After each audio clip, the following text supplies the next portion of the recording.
Hello, welcome to Unicorn Princess Tarot. So ito po ang ating general money reading for Aries. This is for the month of April 2021. Take what resonates kasi hindi naman ito magre-resonate sa lahat. So kunin mo lang yung mga messages na magre-resonate para sa'yo, okay? Sa mga hindi pa nakaka-subscribe, ma-appreciate ko yung subscription ninyo, likes, comment, shares.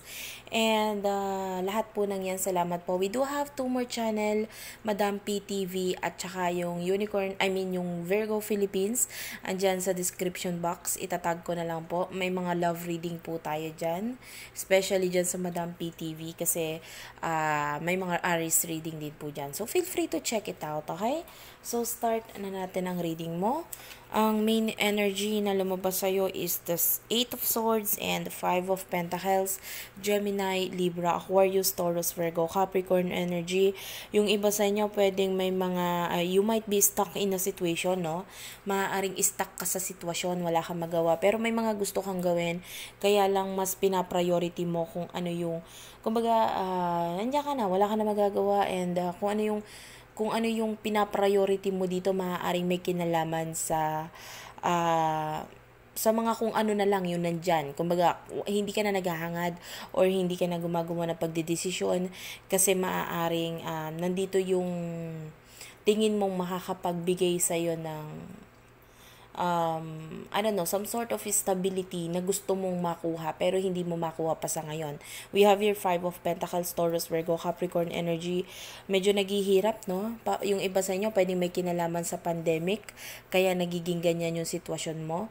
Pero pwede rin namang hindi dahil doon. Okay? Pwedeng literal lang talaga na nahihirapan ka yung iba sa inyo emotionally drained or pagod na emotionally. Okay? So maaaring yung stress na yan na nai-experience mo talagang emotional, kumbaga nakaka-apekto na rin yun sa'yo. And with the Queen of Cups, Cancer, Scorpio, Pisces energy, dito sa recent past muna tayo ha. 3 of Pentacles, King of Swords, ayan. Yan pa yung lumabas sa iyong recent past. Taurus, Virgo, Capricorn, Gemini, Libra, Aquarius energy. Meron ditong clear thoughts, no? Na maaaring hindi mo maisakatuparan or hindi mo magawa kasi ang daming problema. Medyo maraming problema nitong mga nakaraan. Maaaring tinatry mo naman yung best mo pero maaaring kulang. Kasi may mga nag-e-expect sa'yo with the Queen of Cups, maaaring mas malaki pa yung hinihingi. I feel like I don't know, this could be another person sa situation. Pwedeng may kinalaman sa love life ito, no, na parang may gustong kuhanin or tulungan ka, kaya lang ang problema ay hindi mo hinahayaan itong taong to tulungan ka. Yung hanggat maaari, hanggat makakaya mo, maipapakita mong kaya mo, yun ang pinapakita mo dito. And pagdating sa iyong present moment, you have here the 2 of Swords, 6 of Pentacles, the Wheel. So ang daming pagbabago. Yung iba sa inyo talagang kailangan ng balance, kaya lang medyo imbalance, no? Kailangan ng more prayers this moment kasi talagang dumadaan ka sa paghihirap ngayon. May mga pagdedesisyon. Yung iba sa inyo, pagdating doon sa sinasabi nating tao kanina na maaaring gusto kang tulungan pero maaaring hindi mo ipinapakita ang kailangan mo ng tulong or hindi mo ina-accept yung tulong niya, mas nangingibabaw sa iyo ngayon kasi na hadlangan yung sarili mo dito sa taong to, okay? This person could also be someone na may kinalaman sa love kasi I feel a deep connection from this person, may pagmamahal, okay? And nakikita natin dito yung will niya na talagang ibigay ang lahat sa iyo. Kaya lang hindi mo ina-accept, ina-isolate mo yung sarili mo, nilalayuan mo itong taong to. So, hanggat maaari yun nga, hanggat naipapakita mong kaya mo, mababalanse mo yung sarili mo, yung buhay mo. Pwedeng may children involved dito na mas nangangailangan ng atensyon. So, yun yung ginagawa mo. Pero may mga pagbabago tayo dito. Maybe it has something to do with the devil. Ito yung near future mo, Devil, Capricorn energy, Page of Cups, Cancer, Scorpio, Pisces, and Knight of Cups. So, nakikita natin dito na yung pagbabago has something to do with yourself. Okay? Ikaw mismo ang magbabago dito. Ano to?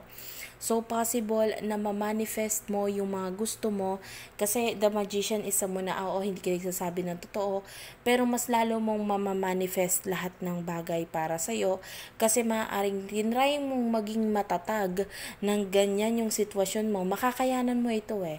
And this time around, kung dumaan ka sa mga problema mga problemang yan, mas nakikita kong mas malakas ka in the near future kasi nakayanan mo ito. So, maaaring, oo, naghihirap ka ngayon pero makakayanan mo yan kahit wala yung taong tinutukoy natin dito. Okay, yung iba sa inyo pwedeng may kinalaman dito sa ex-husband, ex-wife energy ha. And yung taong to parang gusto kang tulungan, parang kind of help na gusto niyong ibigay. Pero yung decision mo kasi ang mas higit na importante at mahalaga. And with the Page of Cups, nakikita natin dito another offer. Okay, another offer.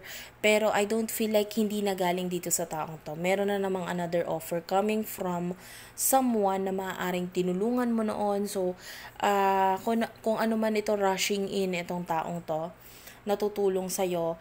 And, I don't know, maaaring pagdudahan mo pa siya, pwedeng mag-come out siya also as the devil. So, maaaring may pagdududa pa rin. So, a lot of pagdududa is coming from your side. Pero, nagigets ko naman kung bakit mo ginagawa yung pagdududa bago ka magtiwala. Kasi, maaaring minsan ka rin naman ng naloko or mas higit mong iniisip kung ano yung higit na dapat sundin or gawin na desisyon bago ka bigla-biglang mag-accept, 'di ba?